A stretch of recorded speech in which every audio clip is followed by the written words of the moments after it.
I guess if I'm being honest, the first crack in our marriage wasn't loud like a breaking window or a slammed door. It was a soft, nearly invisible shift, the kind of thing you don't even realize you're stepping over until you trip and fall flat on your damn face.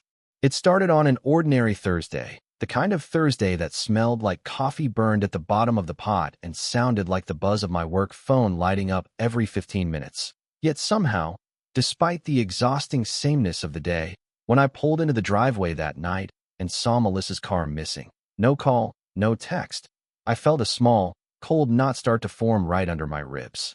She came home 2 hours later, all breathless and laughing too hard at a story that didn't make sense, tossing out some excuse about getting drinks with the girls from work, even though I could swear she had mentioned just a few days ago that she didn't even like most of them anymore. At first, I told myself not to be that guy. The jealous, paranoid husband who reads too much into innocent things, who turns every late meeting or missed call into some dramatic soap opera in his own head. God knows I had enough stress at work already, enough to fill a dozen empty evenings, and maybe, just maybe, my own long hours and tired eyes had made me miss the fact that Melissa was under her own kind of pressure. But then it kept happening. The hushed conversations when I walked into the room, the sudden urgency to lock her phone screen when I caught even a glimpse, the new perfume she said she bought because it was on sale, but that still had the kind of sweetness that didn't smell like a discount. The final gut punch came one night when I went out to get her charger from her car, because she conveniently forgot it again, and there, tucked between the seats like some slimy secret, was a receipt from a downtown hotel bar. 2 drinks, 2 entrees, 1 dessert, signed with a loopy little heart next to a name I didn't recognize. I stood there for a long time with that receipt between my fingers, the cold night air biting at my neck, my heart pounding so loud it was the only thing I could hear, and for one wild moment, I thought about marching right inside and demanding the truth, tearing through the lies with fists if I had to. But something, some deeper, angrier part of me, told me to wait, to watch, to listen. If she wanted to play games, then God help her, because I wasn't just going to sit back and let her ruin me quietly. No, if Melissa was building herself a castle of lies, I was going to be the hurricane that blew it all to hell. You'd think after finding that receipt, I would have gone straight to the confrontation, fire in my veins, the wrecking ball smashing through the walls we spent 20 years pretending were made of stone. But instead, I tucked it in my wallet like a secret weapon, waiting for the right moment, the perfect crack where her lies would split wide open and show me everything rotten inside. That moment came 3 nights later, sitting across from her at the dinner table where she scrolled endlessly through her phone while I pushed my food around my plate, my appetite spoiled by the sick feeling in my gut. I asked her, in a voice so calm I barely recognized it as mine, where exactly she had been the night the receipt said she was downtown, and I watched, with a mixture of horror and fascination, as she barely blinked, barely hesitated, crafting a sugary smile that looked so polished I almost believed it for half a second before she said she had stayed late at work and maybe grabbed a bite with some of the girls. You know how bad she was at remembering the details. It must have been innocent. Why was I being so suspicious? When I didn't immediately drop it, when I dared to ask if she had any way of proving that story, any text messages from these so-called friends, any innocent photos, any shred of evidence that could stitch together her web of lies, she changed tactics with the brutal precision of a seasoned manipulator, her smile curdling into something ugly as she accused me of being controlling, jealous, insecure, paranoid. She said it was exhausting living with someone who treated her like a criminal just for wanting a little bit of space, who twisted her every move into something dirty. And if I didn't get my jealousy under control, I was going to destroy the marriage all by myself. I sat there, listening to her pile blame on my shoulders like sandbags until I could barely breathe under the weight of it, wondering if maybe, somehow, she was right. If maybe the long hours at work, the unpaid bills, the endless grind had turned me into some suspicious monster who saw shadows in every corner. Because that's what gaslighting does. It makes you question the very ground you're standing on. It makes you wonder if you're the villain in a story you didn't even know was being written behind your back. But even as I nodded, even as I apologized for bringing it up, for being too sensitive, for needing too much reassurance, some tiny part of me refused to die. Some stubborn ember inside that refused to be drowned by her crocodile tears and pretty lies, and as she pushed her plate away and sauntered upstairs without a backward glance, I made a silent promise to myself that if she wanted a war, she damn well had picked the wrong man to underestimate, because from that moment on, I wasn't her husband anymore, not in the way she thought. I was something far more dangerous. I was a man who had nothing left to lose. There are certain moments in life so heavy, so vicious, that you can almost feel the ground beneath you buckle, the whole world tilting sideways as if some cruel hand had reached down and ripped away the reality you thought you understood. And that's exactly how it felt the night I followed Melissa, heart hammering against my ribs so hard I thought it might crack open my chest. I hadn't planned it. I wasn't some smooth operator with binoculars and disguises, just a man with a gut feeling so loud it drowned out every rational thought. A man who saw the way she smiled at her phone, the way she dressed up on girls' nights, without even a whiff of perfume for me, and decided that whatever truth was lurking behind her polished lies, I wasn't going to be the fool in my own story anymore. So I waited, sitting in my truck down the street, engine off, lights dimmed, watching the house like a soldier on a stakeout, until she finally came out, hair done up, heels clicking sharp against the driveway, laughter bubbling out of her like some cruel joke.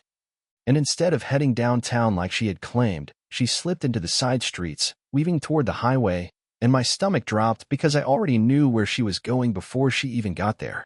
I trailed her at a distance, every nerve ending in my body lit up and frayed. My fingers clenched so hard on the steering wheel that my knuckles turned white, my mind screaming at me to turn around, to go home, to cling to the fantasy a little longer. But something darker had taken over, something that demanded truth no matter how bloody it was.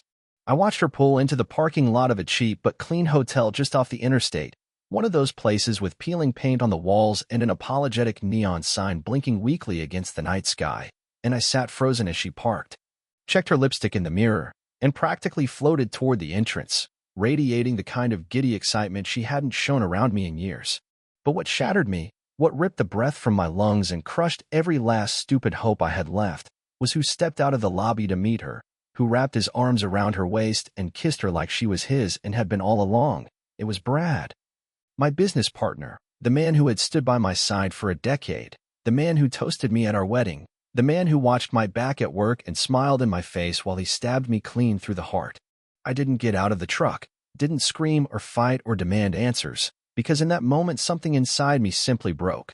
A clean snap like a bone giving way under too much pressure, and instead of rage what I felt was this cold, almost surgical detachment, a clarity so sharp it almost hurt, as I realized that everything I thought I knew about loyalty, about friendship, about love itself, had been nothing but smoke and mirrors, a fairy tale for gullible fools.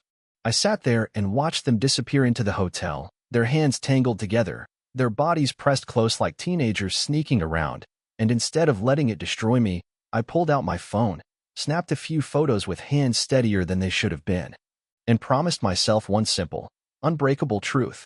If Melissa and Brad thought they had just made a fool out of me, they were about to learn exactly how dangerous it was to betray a man who had nothing left to lose. I wish I could tell you I drove away from that hotel parking lot with fire in my veins and revenge already blazing in my heart. But the truth, the brutal, soul-crushing truth, is that I didn't drive away at all. I just sat there, hands clamped on the steering wheel, the cheap glow of the dashboard clock burning into my eyes, while the weight of everything I had just seen settled on my chest so heavily that I could barely pull in a breath. Minutes dragged into hours, and somewhere in that endless night, something inside me broke in a way I can't even fully explain, not a crack or a shatter, but more like a slow, deliberate unraveling. As if every thread that had held my life together was being tugged loose by invisible hands, one frayed strand at a time, until all that was left of the man I used to be was a hollow shell sitting in the cab of a beat-up Ford, blinking back the kind of tears that come from the deepest, ugliest places a man can ever be forced to visit. I cried that night, harder than I had since I was a boy, but it wasn't just sadness leaking out of me in those raw, choking sobs, it was anger too, thick and black and bitter, swirling around in my gut like smoke from a fire I hadn't realized was burning until it was far too late to put it out. I thought about every little thing, the birthday surprises, the anniversary dinners, the weekends I spent fixing up the damn house so she could brag about it to her friends, the countless quiet sacrifices I made just to see her smile. And every memory twisted like a knife in my ribs because now I knew that while I was building a life for us, she was building her own secret world with another man, laughing behind my back, taking every kindness I gave her and grinding it under her heel without a second thought. The betrayal wasn't just hers, it was mine too, for trusting so blindly, for loving so deeply, for believing that loyalty meant anything in a world where people smiled while they carved you up inside. But even as the night dragged on and the loneliness pressed against me like a second skin, something strange and stubborn began to spark deep inside the wreckage of me, something that refused to lie down and die, no matter how broken I felt.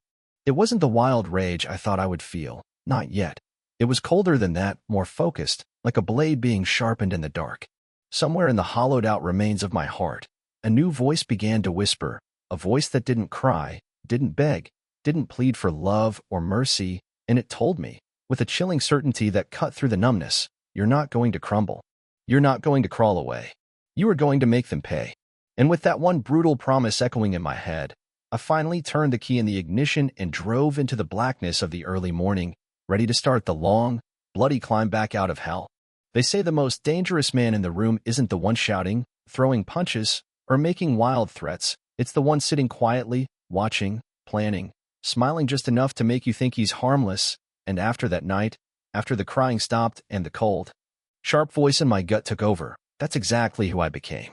I didn't confront Melissa the next morning, didn't scream, didn't rage, didn't even so much as give her a suspicious glance as she floated into the kitchen, humming and sipping coffee like she hadn't just buried a knife between my ribs 24 hours earlier, because I knew now that confronting her would only feed her lies, would only let her twist the story into something that made me the villain.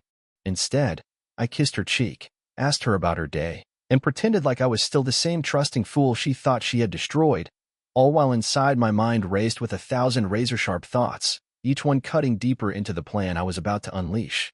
The first step was simple but critical. I found a lawyer, not just any lawyer, but a shark with 30 years of high-asset divorce cases under his belt, a man whose handshake was firm but whose eyes were dead and cold.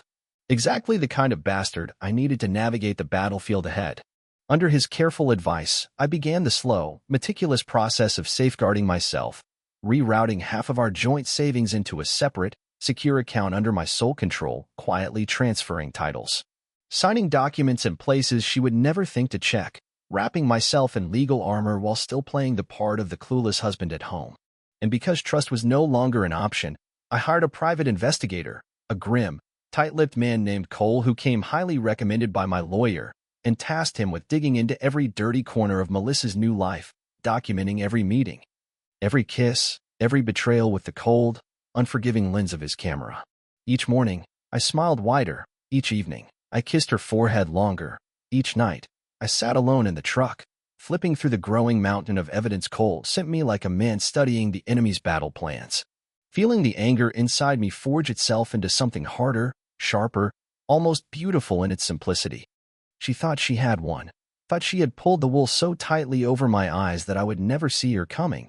But what Melissa didn't understand, what would be her fatal mistake, was that the man she betrayed wasn't going to fight fair, wasn't going to beg or plead or break down.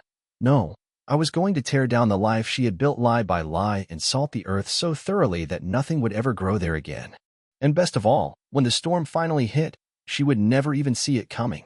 If there's one thing you can always count on with a liar, it's that eventually they get sloppy, drunk on the idea of their own brilliance, high off the belief that they're 10 steps ahead, too clever to ever get caught, and true to form. It didn't take long before Melissa, convinced she had me cornered like some broken old dog too dumb to see the cage closing in around him, decided it was time to make her final move. It happened on a Sunday afternoon, a bright clear day that somehow made her betrayal sting even sharper, when she sat me down at the kitchen table, the same table where we had eaten countless dinners, celebrated birthdays, mapped out dreams that now felt like cruel jokes, and with a smile so fake it could have cracked under its own weight, she suggested, in the sweetest voice she could muster, that maybe it was time we ended things amicably for both our sakes. She said she didn't want a messy divorce, that we were both adults, that we could split things fairly and avoid all the ugliness. But even as she spoke, she couldn't quite hide the glint in her eye, the predator's gleam of someone who thought they had already won. She had it all mapped out. She would keep the house because, after all, it was better for her stability during this difficult time. She would, of course, take the majority of our savings because she had sacrificed her career to help support my business. A business I had built with my own blood, sweat, and years she had spent spending, not saving. And as if that wasn't insulting enough, she threw in that she would also be keeping Cooper, our Labrador, because she needed the emotional support, conveniently ignoring the fact that Cooper had been my shadow long before Melissa even learned how to spell Labrador.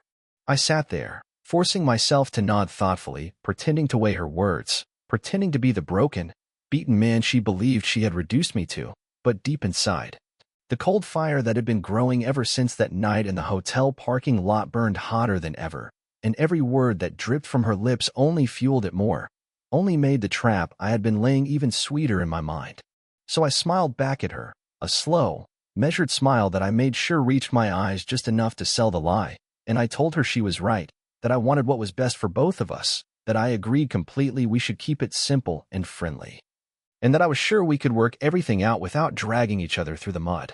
She relaxed visibly then, her shoulders loosening, her smile widening, because in her mind she had already won, already cashed the check, already moved into the next chapter of her life without me.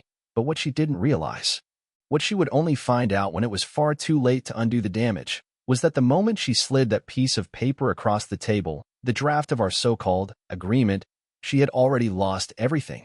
And this time, there would be no second chances, no rewrites, no sweet-talking her way out of the hell she had bought herself one lie at a time.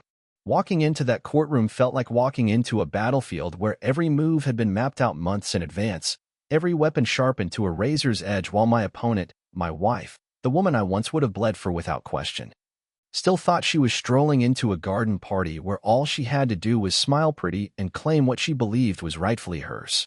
Melissa sat there in her neatly pressed dress and her practiced sorrow, shooting me these little sideways glances filled with fake pity, as if she still thought I might crack under the pressure, still believed that somewhere deep inside me, I was the same lovesick idiot she had been manipulating for years. But what she didn't realize, what her arrogant smirk failed to register, was that I wasn't there to beg for scraps. I was there to bury her lies so deep they'd never see the light of day again. And when my lawyer stood up, calm as ever, and slid a thick manila folder across the table toward the judge, that was the first time I saw her mask slip just a little, the first flicker of real fear cross her eyes. It only took a few minutes, a few devastating minutes that felt like vindication distilled into pure adrenaline, for the private investigator's report to unfold like a carefully scripted nightmare, revealing photo after photo of Melissa with Brad in hotels, restaurants, even sneaking into our house when she thought I was working late. But that wasn't all, not by a long shot. My lawyer, God bless his ruthless soul, presented bank records showing that Melissa had siphoned off money from our business accounts into a secret fund she had been building under a fake LLC, planning to use it for her shiny new life once she discarded me like yesterday's trash. And just when I thought her face couldn't possibly get any paler, he read the text messages aloud. Texts where she bragged about keeping me in the dark and laughing with Brad about how easy it was to milk me for everything I was worth.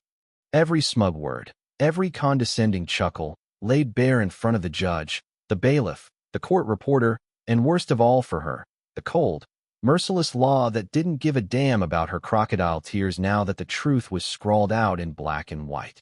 When the gavel finally came down, it was like a gunshot echoing through the hollow space where my marriage used to live. The house stayed with me, the savings stayed with me, and Melissa, the woman who had so confidently thought she was walking into a life of comfort and stolen victories, walked out with nothing but the clothes on her back, a withering reputation, and the bitter realization that she had burned every bridge she thought she could dance across forever. I didn't look at her when she left, not out of mercy, not out of forgiveness, but because by then, Melissa was just another ghost in my past, another lesson carved deep into my bones, and I wasn't about to waste a single second more mourning a woman who thought betrayal was something you could smile your way out of. The day Melissa officially disappeared from my life was the first morning in longer than I could remember that I woke up without the crushing weight of anxiety strapped to my chest like an invisible bomb. And I'll never forget the way the sunlight looked as it poured through the bedroom window. Golden, pure, almost defiant, as if the world itself was giving me permission to start over, to finally breathe without asking for anyone's damn approval. I didn't waste time mourning the empty spaces she left behind. No. The very next weekend I gutted the house like a man possessed, dragging out old furniture that still smelled like her expensive perfumes, ripping down the curtains she had picked out to impress guests we didn't even like, smashing cheap decorative pieces against the driveway until nothing remained but jagged little reminders of a life that had died long before the marriage ever did. With every strike of the hammer, every sweep of the broom, I felt myself rebuilding from the inside out. Piece by piece, stronger, sharper, more alive than I had felt in years. And by the time the new furniture arrived, sleek and modern in mine, the house didn't feel like a mausoleum anymore. It felt like freedom with four walls and a brand new lease on life. But freedom wasn't just about the house, not by a long shot. It was about reclaiming every inch of the man I had lost trying to hold together a relationship that was always doomed to rot from the inside. I reconnected with old friends I hadn't seen in years, guys who had stood by me through high school football games, late-night bar fights, first jobs and broken-down trucks, the kind of friends who didn't give a damn about appearances or social media bragging rights. We dusted off the old fishing rods, the ones we had sworn we'd use again someday. And we made good on those promises with beer coolers, bent fishing poles, and more belly laughs than I thought I still had left inside me. I started eating right, lifting heavier at the gym, pouring myself into my work with a focus and clarity that left even my clients wondering if I had somehow found a second soul. And maybe, in a way, I had, because every deal I closed, every new contract signed, felt like another brick laid in the foundation of a life Melissa would never touch again. And the best part, the part that still makes me smile when the nights get a little too quiet and the memories try to sneak back in, is that for the first time in what felt like forever, I wasn't building this life to impress anyone, to fix anyone, or to save anyone from their own emptiness. I was building it for me, brick by stubborn brick, fueled not by anger or revenge anymore, but by a quiet, stubborn kind of pride, the kind that grows in the ruins when you refuse to stay buried. And every time I opened the front door to my new world, every time I reeled in a fish under the hot afternoon sun or signed another client contract with a steady hand, I could almost hear that broken man I used to be whispering his thanks, because somehow, against every odds Melissa had stacked against me, I had not only survived, I had come back stronger. It's funny how fast the tide can turn when the money dries up and the lies start catching up to the liars. How the people who once smiled the widest when you were winning seem to disappear the quickest when there's nothing left to steal, and from what I heard through the grapevine, that's exactly what happened to Melissa in the months following the court's final ruling. Brad, her so-called soulmate, the man she thought she had traded up for, showed his true colors the moment it became clear she was no longer bringing a house, a savings account, or a stable future into the picture. He stuck around just long enough to bleed her for whatever scraps she had left, then dropped her like a bad habit, moving on to some younger woman who didn't come with half the baggage or legal headaches Melissa had so carefully crafted for herself. They say she tried to cling to him at first, calling, texting, begging for another chance, but Brad, being the opportunistic coward he always was, didn't even bother to break things off face to face. He just blocked her number and disappeared, leaving her alone in a dingy apartment she could barely afford, surrounded by furniture that didn't match and dreams that had turned to dust. Word got around town faster than wildfire that Melissa was drowning, bills piling up on the kitchen counter, credit card collectors calling at all hours. Eviction notices taped to the door like scars she couldn't hide no matter how much makeup she smeared across her face. The friends she used to flaunt in my face, the ones who cheered her on when she played the victim and painted me as the villain, were nowhere to be found when the party ended and the lights came on. And the cold truth of it, the beautiful, poetic justice of it, was that for the first time in her life, Melissa was truly and completely alone. She even had the gall to reach out to me eventually, sending a timid little email filled with half-hearted apologies and thinly veiled attempts to reconnect, claiming she missed what we had, and that she just wanted to talk, maybe grab coffee, just to see if there was still something between us worth saving. I didn't even bother responding, didn't type a single word, didn't give her the satisfaction of knowing I had even read it, because by then, Melissa wasn't a chapter one was tempted to reopen.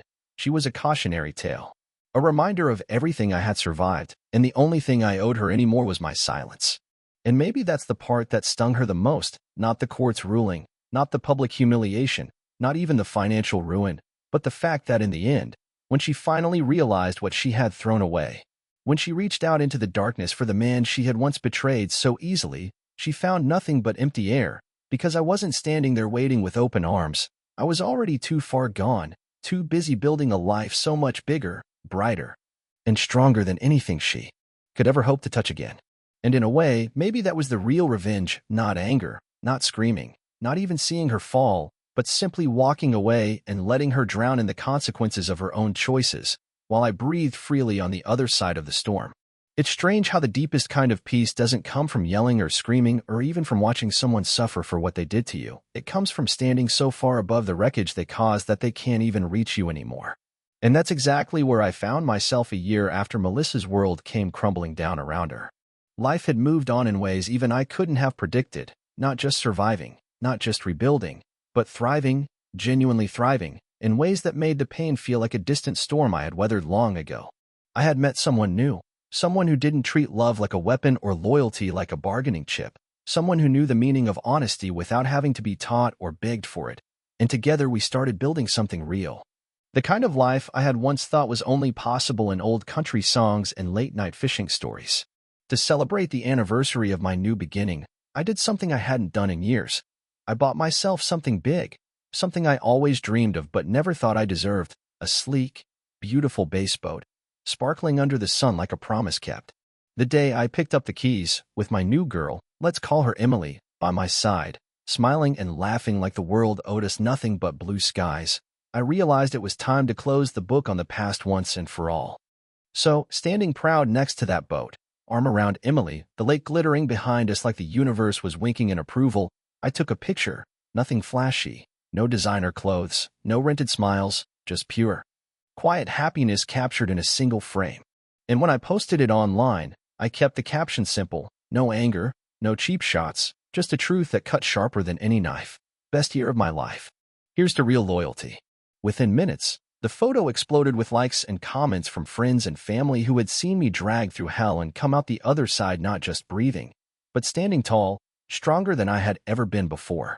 I didn't think much about it afterward, because honestly, that post wasn't about her, but somewhere deep inside, I knew Melissa would see it, knew it would flash across her cracked phone screen in whatever dingy apartment she now called home, knew that for one raw, agonizing moment, she would realize she hadn't just lost the house or the money or the comfort she took for granted. She had lost something far rarer, something irreplaceable, a good man who loved without limits, trusted without question, and forgave until he couldn't anymore. And maybe, just maybe, as she sat there staring at a version of happiness she could never touch again, it finally hit her that betrayal doesn't just cost you someone's love, it costs you their future, their loyalty, their pride. And once it's gone, it never, ever comes back.